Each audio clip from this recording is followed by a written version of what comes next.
Okay, now, what are the great schools, the great Sunni schools? The Hanafi school. Okay, so we were going to talk about the Hanafi school, and this school is the largest of all the schools. And of course, it's among the oldest of all the schools. And in many ways, it's among the most important of the schools, because the Hanafi school lays down a lot of the methodology and a lot of the orientation which will be taken on by the Maliki and the Shafi'i school. And Imam al-Shafi'i used to say, "An-nasu iyalun ala Abi Hanifa." He used to say that everyone is a dependent of Abu Hanifa. Everyone relies on or takes from Abu Hanifa, and this is very true. One of the things that Abu Hanifa did is that he asked the questions. You know, the questions that you ask determine the answers that you get. And Abu Hanifa, as we'll see when we come to him, was a proponent of theoretical reasoning, of thinking of problems and questions before they occur. So Abu Hanifa compiled a whole list, whole volumes of questions. Questions about things that sometimes wouldn't happen for hundreds of years.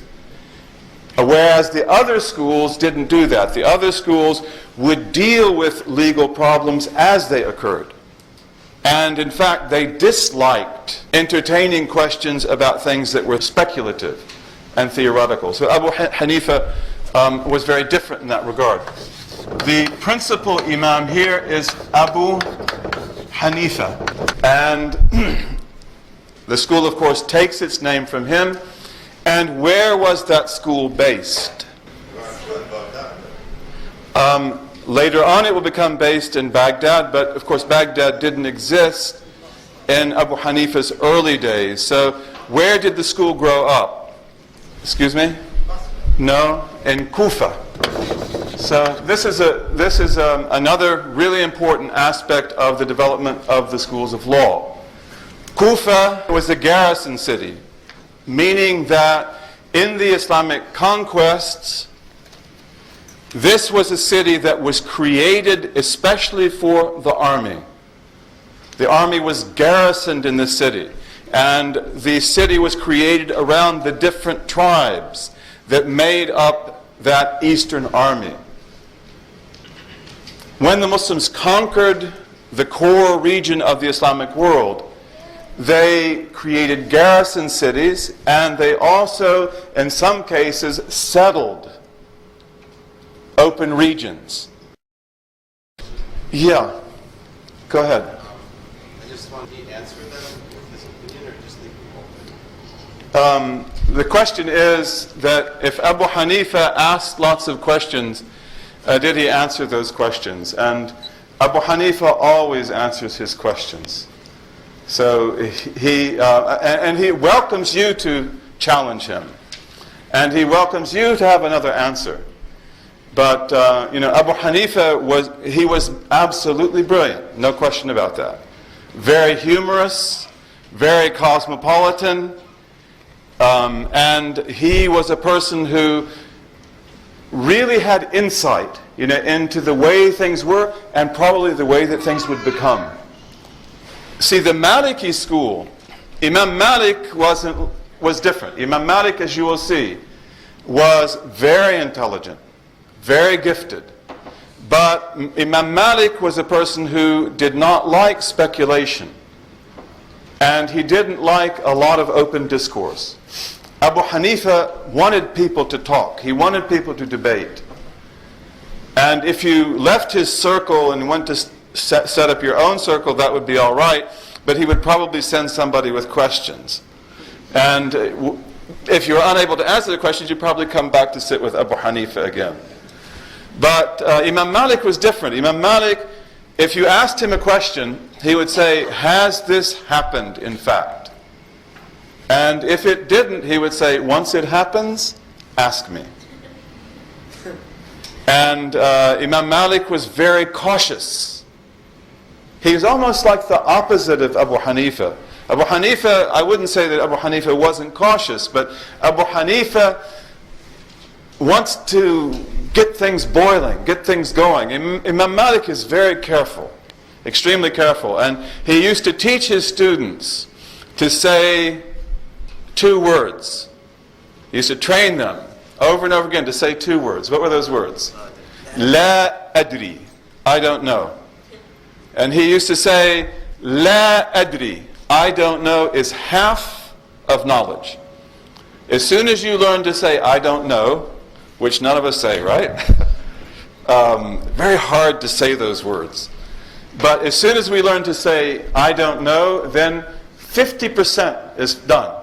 You are half a scholar. So this was where Imam Malik was. And when Imam Malik died, he had great students that had studied with him for 30 years. Ibn Wahab, who was the leading scholar of Egypt, and Ibn al-Qasim, who was the leading scholar of Egypt as well. He got lots of Egyptians in his circle, by the way. And they had studied with him for 30 years and 20 years. But they didn't really have a school. And so one of the Malikis, who was from Iraq, he went to the circle of Abu Hanifa and he got all their questions. He didn't get the answers. He got all their questions. He didn't want their answers. He wanted his answers. But he got all the questions of Abu Hanifa, which is volumes of questions. And then he came to Medina and he found that Imam Malik had passed away. Actually, when he went there, Imam Malik was still alive. And when he came back, Imam Malik had died. And then he would go to the major students of Imam Malik and ask them, did Imam Malik answer this question? If he did, they would write it down. If he didn't, he would say, how do you think he would have answered this question? And then they would say, he probably would have answered it this way. And they would give proof. That's where the Maliki school comes from. So again, as Imam Shafi'i said, Al-fiqhu iyalun ala Abi Hanifa. That's the statement. That jurisprudence or fiqh is a dependent, it's a child, a dependent child of Abu Hanifa. The Malikis took their questions from him, they developed their school that way. This is a very, very interesting story. But in any case, we'll look at these schools, we'll try to look at the Shia also, we'll try to talk about the differences, the different, the different considerations that come into play historically and politically and otherwise. The importance of Abu Hanifa is essentially in the formation of law schools. And in the case of the Maliki school, the fact that he articulated so many issues was something that engendered the creation of the Maliki school, because they took those questions from Abu Hanifa's people and then they tried to provide themselves with answers for the same questions but from their own perspective.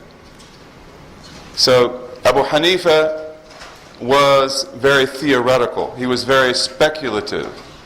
And with the exception of Abu Hanifa and one of his teachers, maybe nobody else was.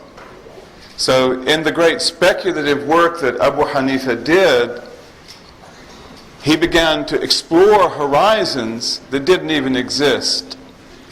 And that meant that legal theory became enriched by that. Now, also with regard to methodology, he and his school are very important. So he's a very central figure.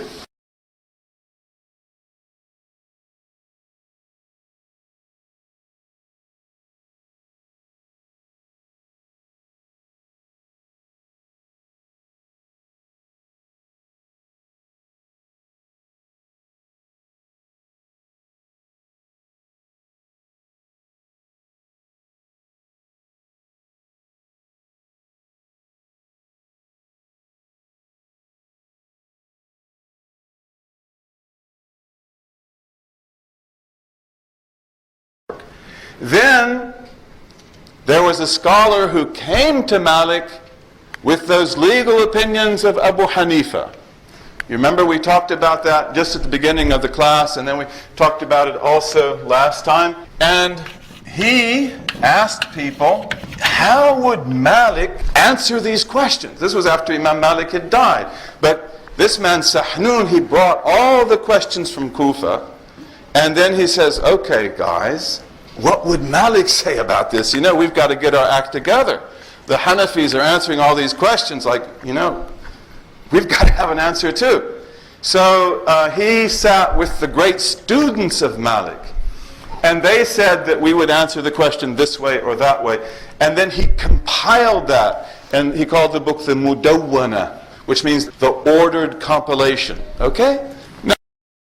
Now, this distinguishes him from Abu Hanifa very clearly, who not only were his opinions compiled and researched, but they were ordered analogically, and they became, as we pointed out earlier, the foundation even of the Maliki school, because the Maliki school will take over the questions that had been asked in the Hanafi school and try to give them a Maliki answer.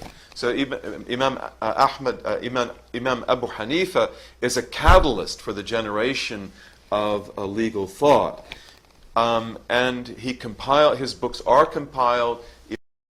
But Abu Hanifa, first of all, I don't see how anybody can know about Abu Hanifa and not love him.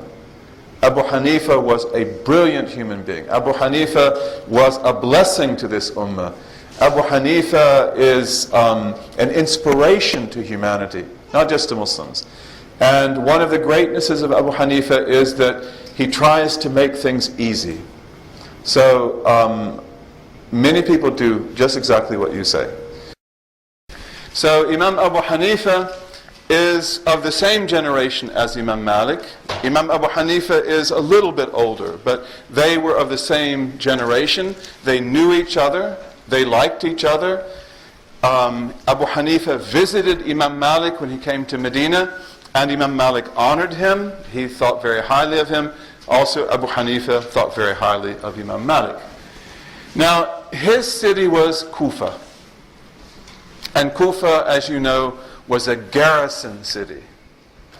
Another thing is that in the days of Abu Hanifa and Imam Malik, you see something else happening in cities like Kufa and elsewhere, and that is that the non-Arabians are now becoming dominant. Abu Hanifa is an example of that. Meaning by that, the people that were not Arabians. They spoke Arabic. An Arabian, we use the word Arabian in English to refer to an Arab from the Arabian Peninsula. An Arab would be like many of the people here. There are probably no Arabians here. There may be some, but the Arabian is the Arab who is, in terms of lineage, from Arabia for hundreds and hundreds of years. That's an Arabian, like an Arabian horse. That's where they come from. An Arab is another thing altogether. Moroccans, Syrians, Egyptians, Iraqis, these are Arabs, but very few of them are Arabians.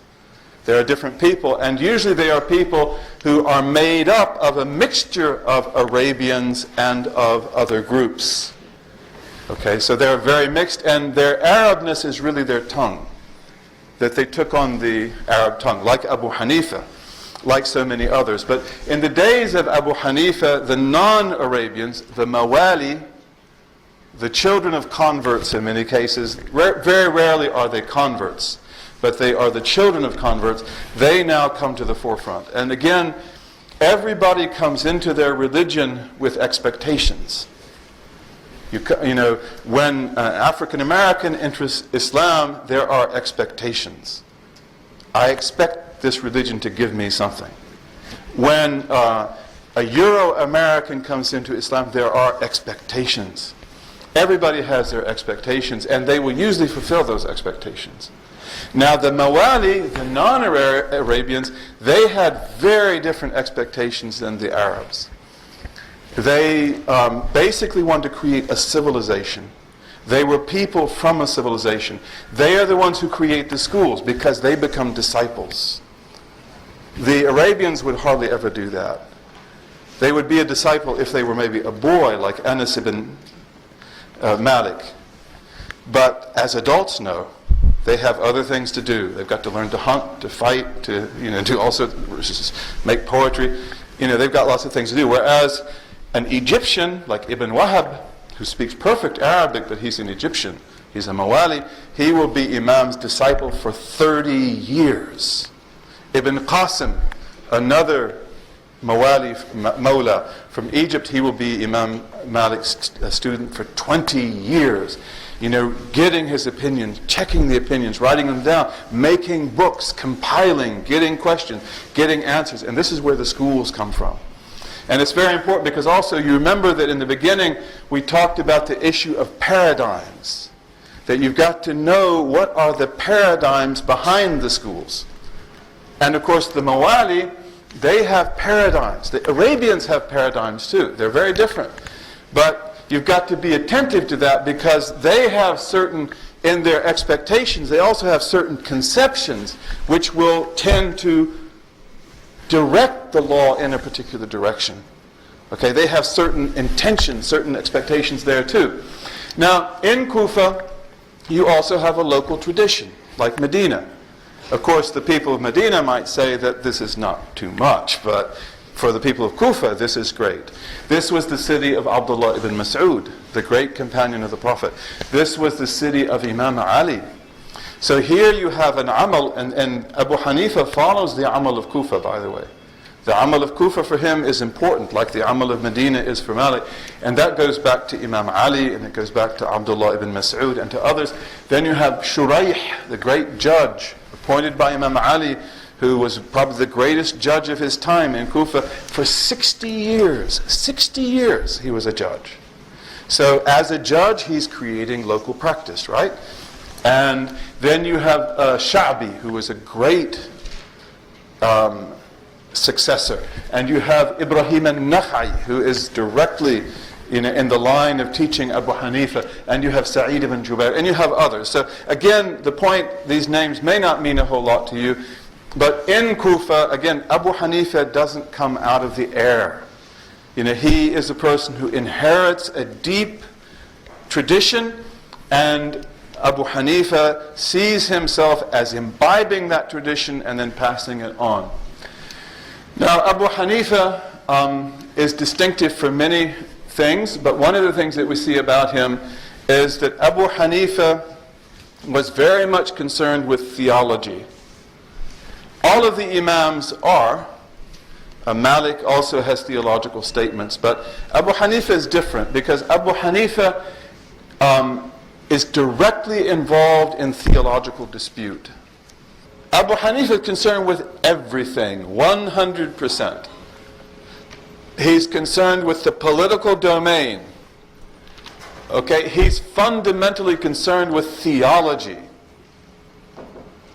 And now the Hanbalis are like that too, and we'll look at that when we come to the Hanbalis. The Hanbalis also have generally a particular theological perspective that they take.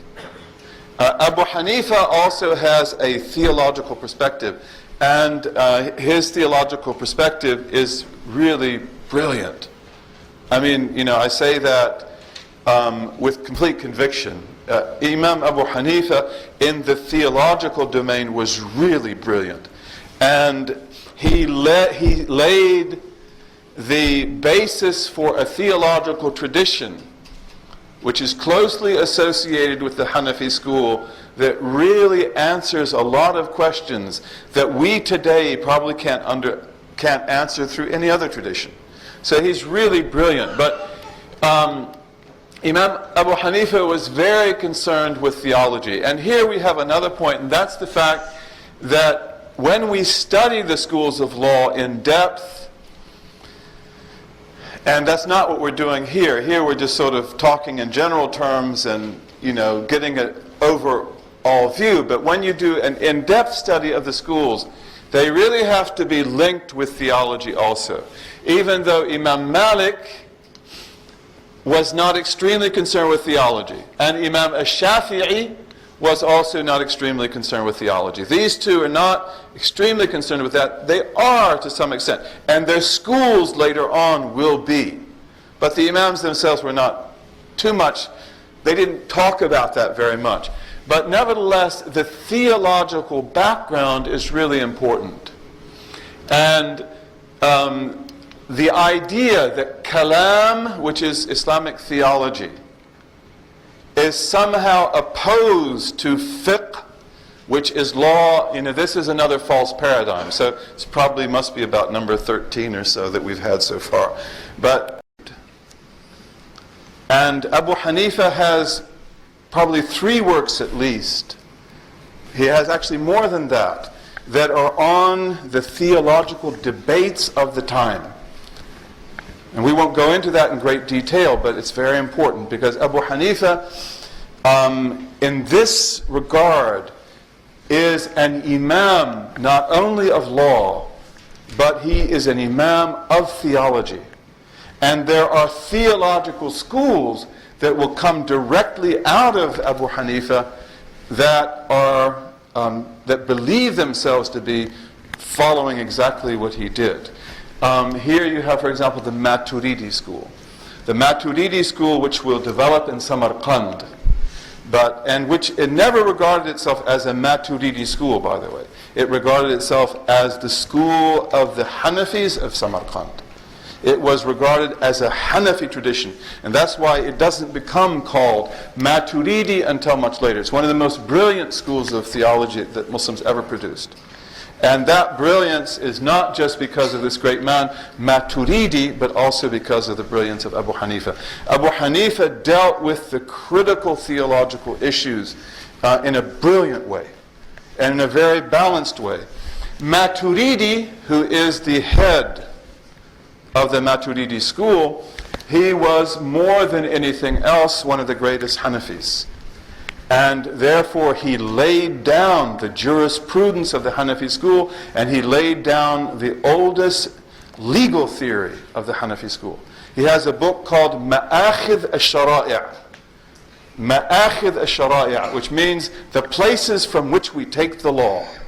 The ma'akhidh, the places from which we take the law, which was the basic Hanafi book for a very, very long time. So again, Abu Hanifa, and usually the followers of Abu Hanifa's school, they will be Hanafis in law and Hanafis in theology also.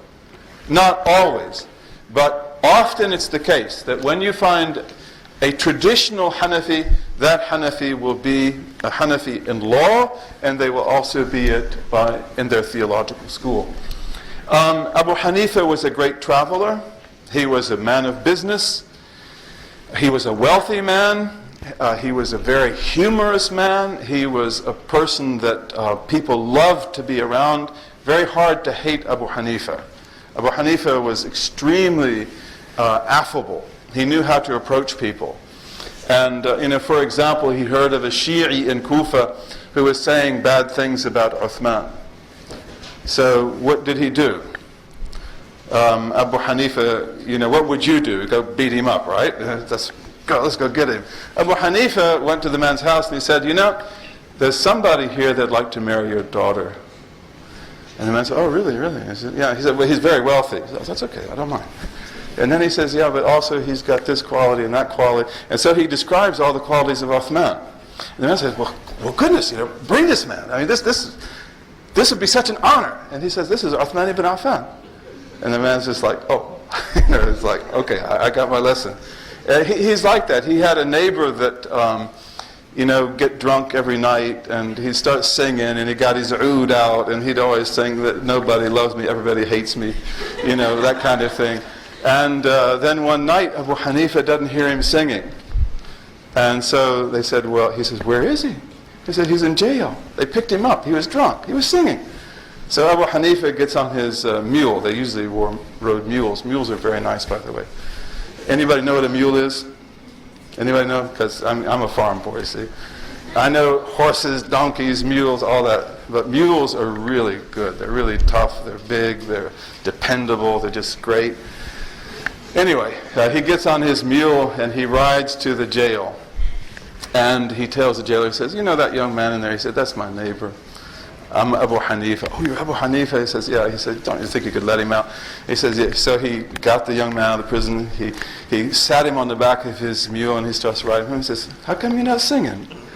You know, like you're always singing. And then, of course, the young man just falls in love with Abu Hanifa. And he becomes like a disciple of Abu Hanifa. And there's so many stories like that. But that's really the way Abu Hanifa was. He was a very beautiful person.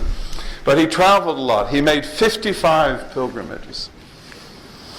And in fact, he even lived a long time in Mecca and Medina, because during the revolutions, the Abbasid revolution, when the Umayyads were overthrown, and certain other times, he actually went to live in Mecca and Medina because that was the only place that it was safe for him. So again, he knew the people there very well. He knew Imam Malik very well. And Abu Hanifa had a great love of the house of the Prophet. He loved the house of the Prophet. Imam Malik is the same way. One of the teachers of Imam Malik was Muhammad al-Baqir. Imam Muhammad al-Baqir and Imam Ja'far al-Sadiq. These were teachers of Imam Malik. And in fact, these were authoritative imams for all of the muhaddiths. All of the men and women who relate hadith, they transmit hadith from Ja'far al-Sadiq and Muhammad al-Baqir. They all regard them to be imams in that regard. Imam al-Bukhari doesn't, but that's not because he doubts them, it's because he doubts their transmitters. But he doesn't doubt Imam Ja'far. So Abu Hanifa was like this. He loved the house of the Prophet. Again, Imam Malik the same way.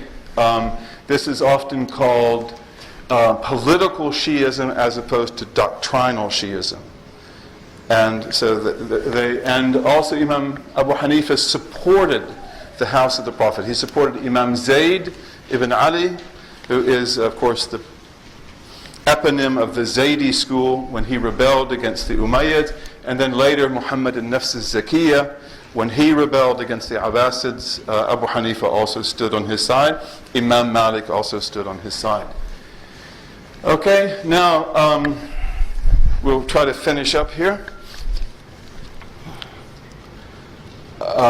Sorry about that. As a teacher, I think the main thing here, we'll come back to this I think, but Imam Abu Hanifa's method is very different than Imam Malik's. Imam Malik's sessions were large. The rooms were packed, absolutely silent, extremely respectful, and you could ask maybe one question, 2 questions, 3, no more than that. You asked questions about things that had actually happened. And some of the great students of Imam Malik, like Ibn Wahab and Ibn al-Qasim, they were with him, as you know, 20 years and 30 years. There are certain questions they never asked Imam Malik because they just couldn't do it. They couldn't bring themselves to ask that question. And Abu Hanifa is very different. Abu Hanifa likes to have a group. They sit in a circle. They talk. They debate. The ones that are next to Abu Hanifa are the big students, like Abu Yusuf, the ones that are really accomplished, and then the lesser students, that meaning the students that are more novices, they are behind them. So you also have a big group of people, but it's a different arrangement. It's a circle. It's not like the sheikh here and everybody else there. And with Imam Abu Hanifa, it's a debate. Okay, it's not rote dictation, and it's a way of bringing out the creative powers of the students. Both techniques have their values, but this is the way of Abu Hanifa. And Abu Hanifa always tried to look for the meanings of things. So he used to say that hadith are like what you get at the pharmacy, and fiqh is what you get from the doctor. So the muhaddith is the pharmacist. I will tell him what hadith to give you. But the hadith have deep meanings, and it's only the jurisprudent, who can delve into those and who can know them. He developed very strong bonds with his students. He loved his students. He used to say that you are my life, you are everything. I actually don't remember the words, but he loved his students, and if they were poor, he helped them. He would support them. He would have them over to his house on Friday nights. They would have a big banquet. They would eat. If he noticed that a student wasn't wearing good garments, he would give him money. But he expected his students, by the way, to dress nicely. And Imam Malik was the same way. Imam Malik dressed extremely nicely because he said that I dress for my knowledge, not for myself. That people honor the dress and they honor me because of my dress. Imam Abu Hanifa was the same. He dressed very nicely and he expected his students to do the same thing. So if a student didn't dress nicely, what would he do? He wouldn't ask him to leave. That wouldn't be the way of Abu Hanifa. He'd put money under his seat. And the students say, well, why'd you give me this? And he'd say, go get yourself some clothes. And they say, well, I don't need this money. And he said, well, then get yourself some clothes out of your own money. But you have to dress properly. And, he would test his students. There's the case of Abu Yusuf, who's one of his most famous ones. Abu Yusuf decided to go into his own circle, that he's been with Abu Hanifa for a long time. So he said, I'll just go sit by myself. I really learned enough.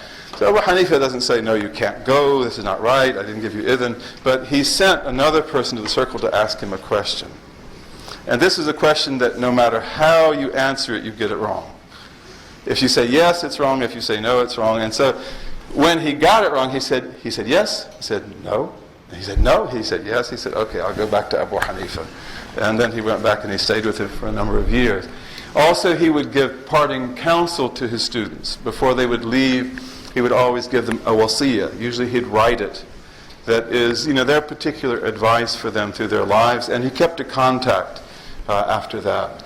So next time, inshallah, we will come back to Abu Hanifa, inshallah, and we'll try to look at his legal reasoning. And we'll try to look at some of these other issues also. Again, each of the four principal Sunni Imams has a very distinctive personality. Imam Abu Hanifa is humorous. He's very witty. He's very cunning. And he likes to engage people. He likes debate. He likes activity. He likes people to think. And he is almost Socratic in the way that he will try to bring out what you've got and challenge what you've got. And then he can put you in your place if you forget your position, because he's always a step above. So Imam Abu Hanifa, I think, is especially attractive to us in our time because of this way that he had of dealing. In the case, but Abu Hanifa was a very different man. And all of them are really beautiful human beings. But Abu Hanifa he's a Kufan. He lives in a highly pluralistic society.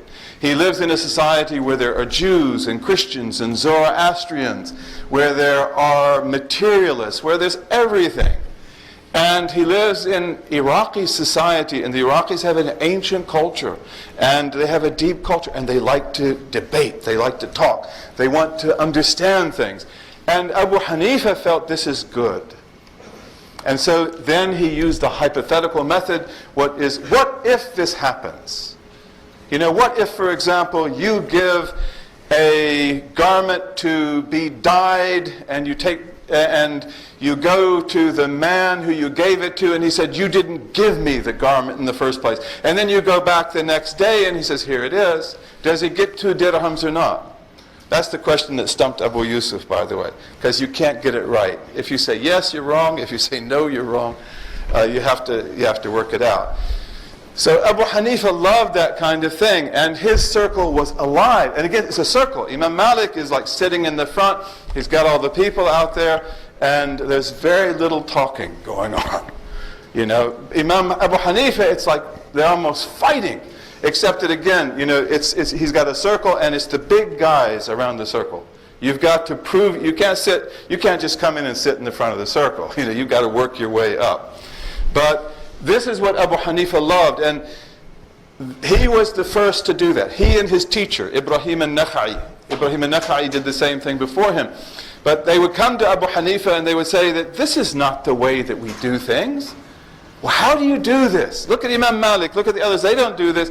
And he said, there are going to be problems in the future. And he said, I prefer to consider the problem before it comes, and then when it comes, I have a solution. Which is brilliant. This is Abu Hanifa. I mean, he's a blessing. And that's why Imam al-Shafi'i said that al-fiqhu iyalun ala Abi Hanifa. That legal understanding fiqh is the dependent child of Abu Hanifa. That's Imam al-Shafi'i. And Imam Malik would say the same thing. So Abu Hanifa has the hypothetical method. Now, again, what is the basic technique of the Hanafi school? It is what? Analogy, generalization, ta'mimul adilla. You see, so it lends itself perfectly to the hypothetical method. The hypothetical method is the natural corollary. It's the natural consequence of Abu Hanifa's use of analogy and generalization. Because, okay, you've got the precept, right? You've got the norm. So, okay, what if this happens? What if that happens? Okay, let's work it out. What if that? And this is all worked out by the hypothetical method. And again, this was one of the greatest legacies that Abu Hanifa imparted. The Maliki school of law, as you know, one of the greatest Maliki books is the Mudawwana.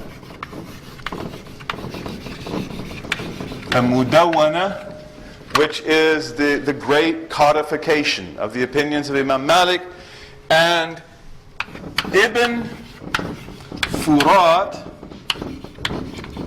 is the man who was sort of behind this. He didn't compile it. But Asad ibn al-Furat, he's the one who had the idea. Now, Asad was a Maliki. But he was a Maliki living up in Abu Hanifa's territory. And there were a lot of Malikis up there. There were a lot of Malikis in those days in Iraq, in Kufa, in Baghdad.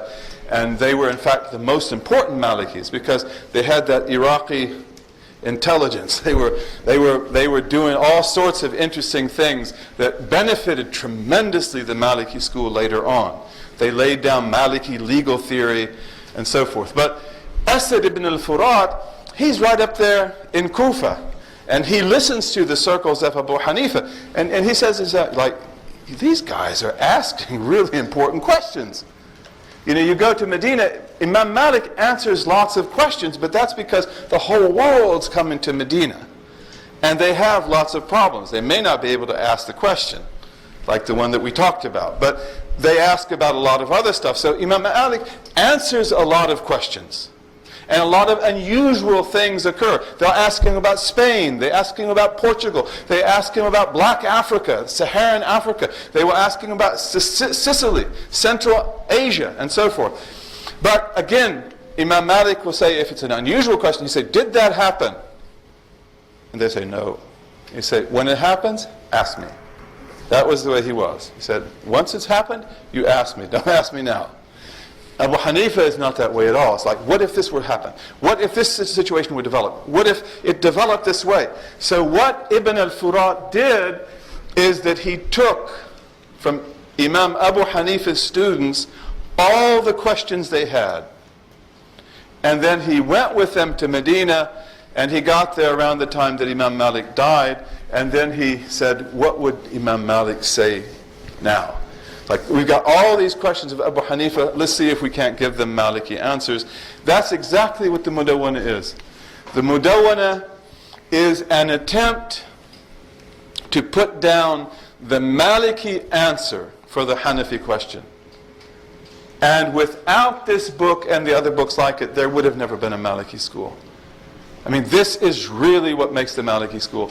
And what the men who helped make this book will do, they will say that whenever you ask the question, if we know that Imam Malik actually answered that question, we will tell you. If he didn't, but he answered something close to it, we will base it on that. And if he didn't even answer that or even treat that subject, we will try to think in terms of his precepts how he would answer the question, and this will be our ijtihad. That's the Maliki school. So again, you see how deeply indebted it is to Abu Hanifa. Now again, as we said, analogical reasoning is extremely important in the Hanafi school. No other school, no other Sunni school approaches the Hanafi school in terms of its use of analogical reasoning. Abu Hanifa is proactive. And I think that's what he says, right? Because Abu Hanifa said, I prepare for the problem before the problem occurs, so that when it occurs, I know how to get in and how to get out. Which is a brilliant statement. A brilliant statement. And certainly, we today, as modern people, are proactive people. Because modern people, as opposed to pre-modern people who were essentially agrarian. You know, the pre-modern mentality is an agrarian mentality, even if you live in a city. You know, where wealth is agrarian surplus, and where the society changes, but it doesn't change that fast and that radically. Modern society with a whole new economic base is a society that is very strongly future-oriented. It's a society in which, like, for example, when I was a young man going to the university, we didn't even know what a computer was. I knew my father worked with computers. He was a biochemist and a veterinarian. And he would use these huge computers and come home with these, printouts that were frightening. I mean, they were so huge. And I mean, I couldn't see how anybody would ever work with a computer. And the PC didn't come along until I was a professor in college in 1978. So we didn't have any of that. You see, but that things change fast. And what are things going to be like in another 10 years? Well, you have your ideas, I have mine, but we know one thing, it's not going to be like it is right now.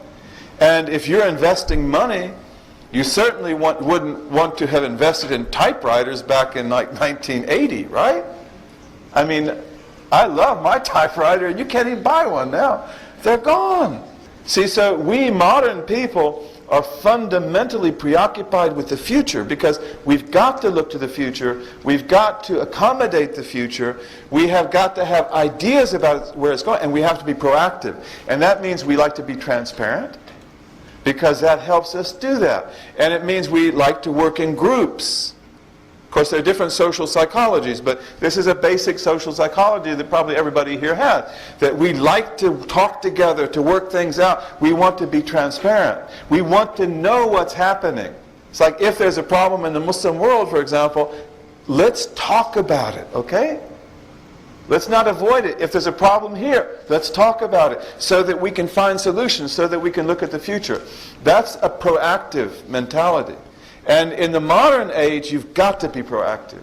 This is, of course, also one of the problems that religion has in the modern age, because the modern mind is fundamentally concerned with the future. And they don't want the past to get in the way. And so therefore, the religion which is going to work in this society has got to be one that benefits you by the past, but that doesn't obstruct you by the past.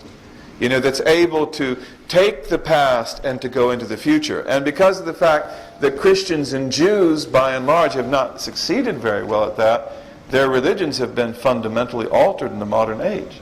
But that's a very good point. Abu Hanifa is proactive. And again, I mean, I love Abu Hanifa. I love Imam Malik, I love all the Imams, but I mean, Imam Abu Hanifa was a spectacular human being. He was and he was a genius. He was a person who saw very, very far. No question about it.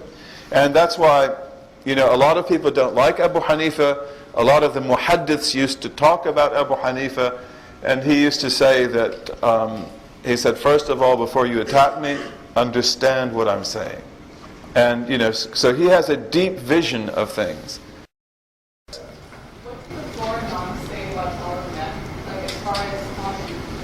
What did the four Imams say about following them? That's, of course, a really important question and a very appropriate question. In the case of Imam Malik, it's very clear that he felt that hundreds of other opinions were valid other than his own. And when, according to one account, the Abbasid ruler came to him and asked him to write a book that would have the opinions of Medina, which all the ummah would be made to follow, like a code, Imam Malik said, no, I won't do that. Because he said, basically the meaning of what he said is that there have been valid disagreements about Islamic law from the time of the companions. And I'm not going to remove that. One of the things that's interesting about Imam Malik that we'll talk about next time is his respect for different opinions. So Imam Malik, if, for example, you bring a divorce case to him or a marriage case to him, he might hold that marriage to be invalid by his own standards, or the divorce. But if he knows, for example, that Abu Hanifa held it to be valid, then he will modify his own position in respect to Abu Hanifa. And he'll do the same thing for other scholars. Okay, so for Imam Malik, he respected profoundly the different opinions of others. Abu Hanifa was probably even more so like that. And Abu Hanifa used to say that you cannot follow me unless you understand me. Which, if we took seriously, most of the Hanafis today would drop out, right? It's like we couldn't any of us be Hanafis. I mean, but Imam Abu Hanifa had a very deep understanding of the law, and he used to say that you have to understand me to follow me. And usually the imams themselves, I mean, as I say, none of them founded a school. So none of them said that you've got to follow me, right? My name is Imam Malik. You got my name straight? You're supposed to follow me. Or my name is Abu Hanifa. You're supposed to follow me. Or Shafi'i. Or Ahmad ibn Hanbal. They weren't like that ever. And this whole issue about what you can do and what you cannot do, this is something that, of course, we have to think about, as we go through this. Okay, now, here we come to Imam Abu Hanifa and political realities. Now, Imam Abu Hanifa was deeply involved in political concerns.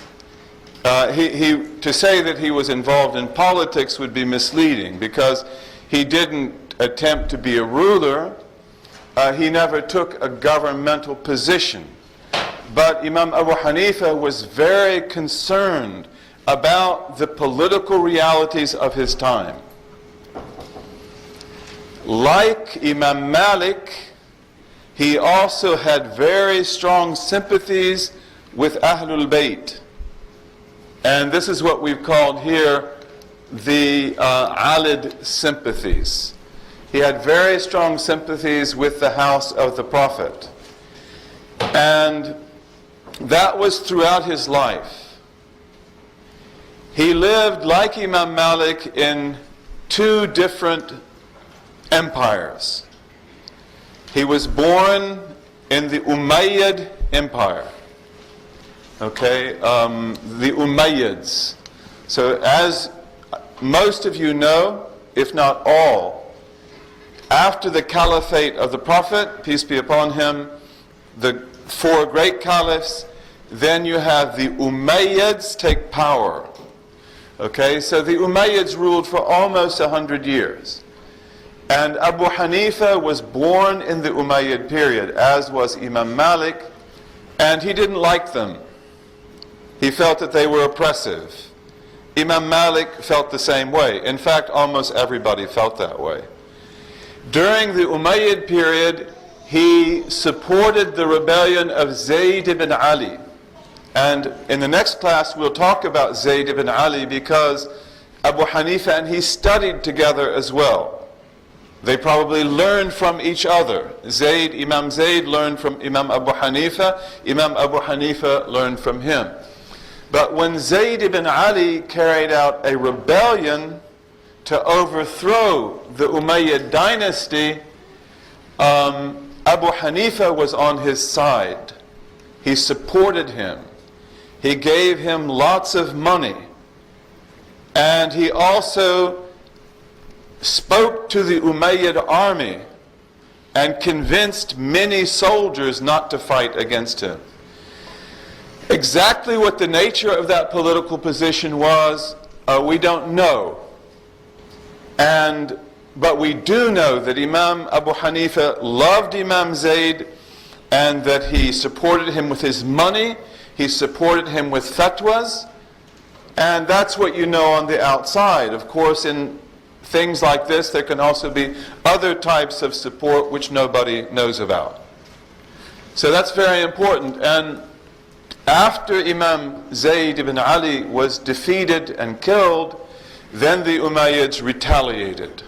This is towards the end of the Umayyad period. And they first of all wanted to appoint Abu Hanifa as a judge or as any other kind of official appointee. Because in the culture of that period, if you took an appointment, then that was a sign of allegiance.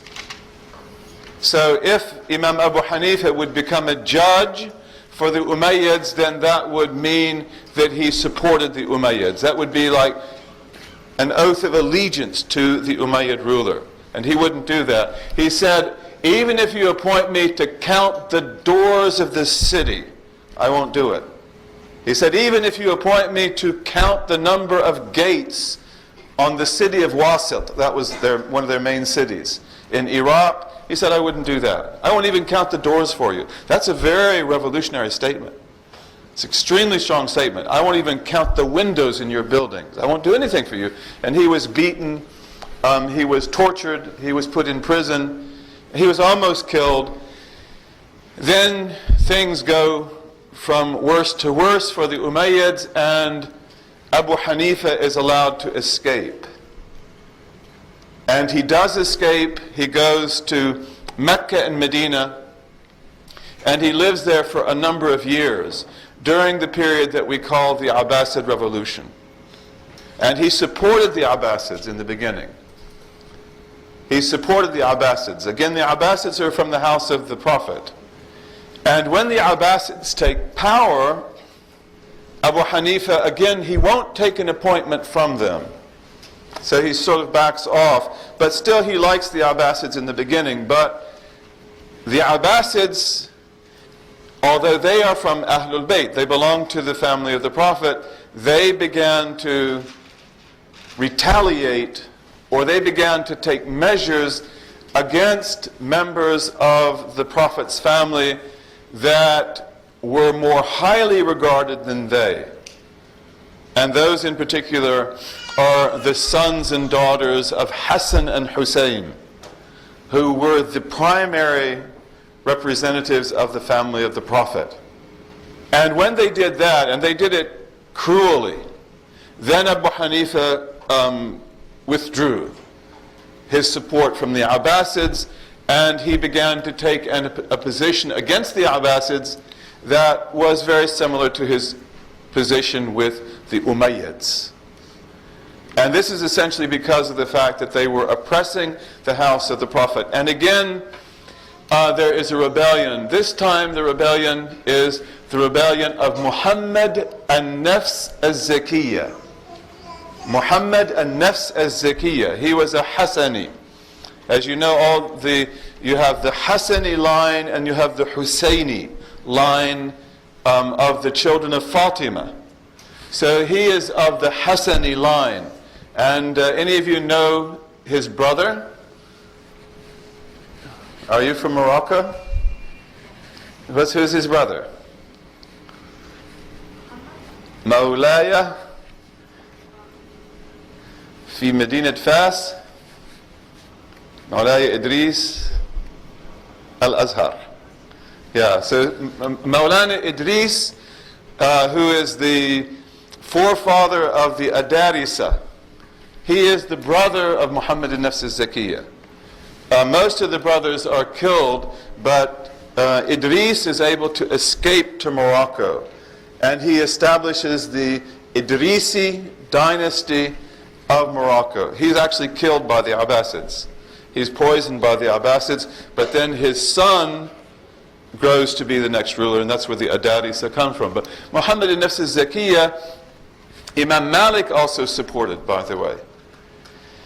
And again, this is another one of those issues that historians will debate about probably till the Day of Judgment, but the Abbasids, when they took power on the basis that they would empower the family of the Prophet. And they said that they said it in a very political way, that the most worthy of the house of the Prophet would take the rule. That, of course, being them. But everybody else thought it would be Muhammad al-Nafs al-Zakiyya. And in fact, what Imam Malik believed, and probably Imam Abu Hanifa believed also, is that an oath of allegiance, even by the Abbasids themselves, had been given to him. That he was the rightful leader. So Imam Malik supported him, Abu Hanifa supported him, and he was defeated, and his brothers were defeated, Ibrahim and others, Musa al-Jawn.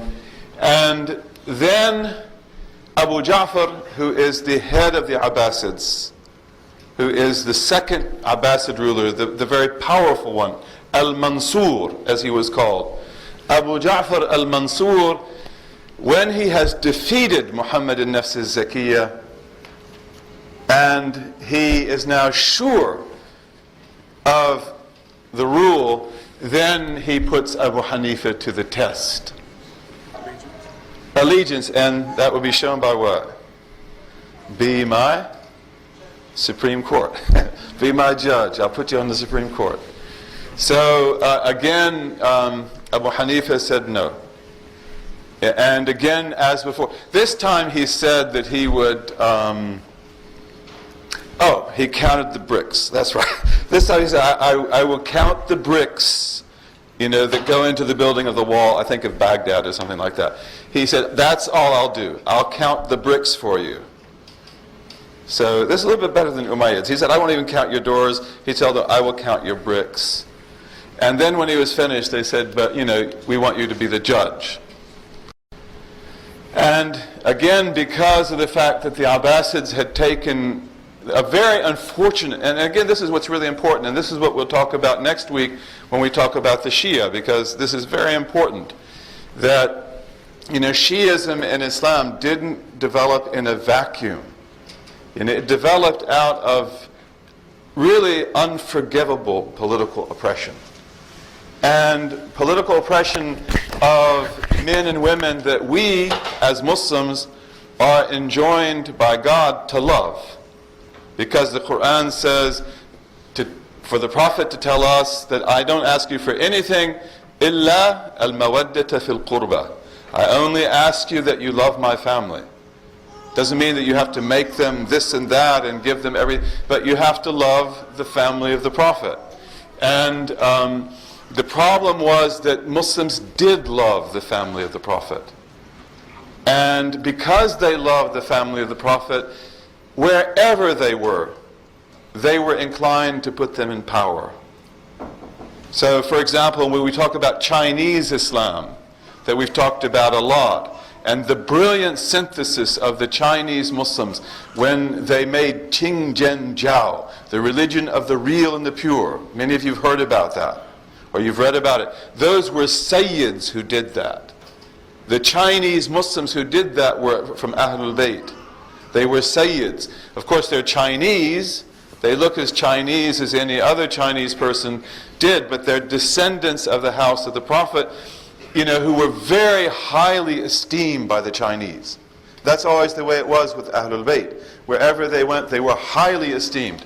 Whether it was in West Africa, or whether it's in East Africa, or China, or wherever. But that also meant that from time to time, and unfortunately quite frequently, they were often the enemies of the state because of the jealousy of the state. The state that knew that the inclination of the Muslims was to follow these people and not to follow them themselves. Now, some rulers could live with that, but many of them couldn't. And that led to oppression. That's what was happening here. And that's also why Abu Hanifa would not be a judge.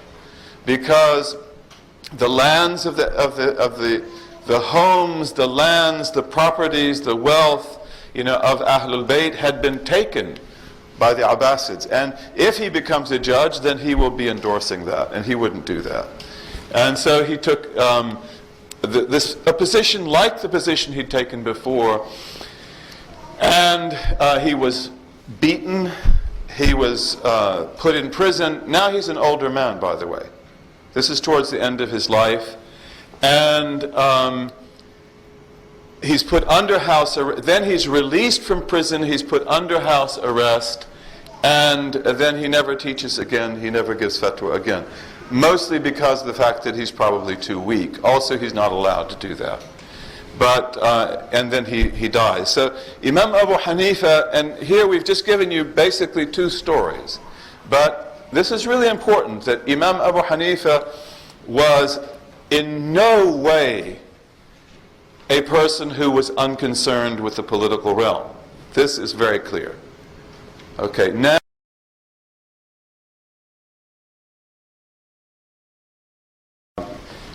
if, for example, we were all to become Hanafis, okay? Some people say that, they used to say that when the Mahdi comes, he will have his own madhab, and everybody will be happy but the Hanafis. And then when he leaves, they'll go back to the Hanafi school. But let's say that we were all to become Hanafis, you would have to have American Hanafis. If we were all to be Shafi'is, they'd have to be American Shafi'is. If they were to be Malik, and that's the way historically it was, that wherever a school spread, there was never one Hanafi school. There's a Hanafi school of Central Asia, there's a Hanafi school of India, there's an Ottoman Hanafi school, there's a Syrian Hanafi school, there are Malikis of Morocco, there are Malikis of Iraq, there are Malikis of Egypt. And one of the reasons why the schools develop like that is because, again, the regions are so different. There are also other reasons for that, but the schools always develop a certain way in a certain place, which they believe to be appropriate for that time and that place.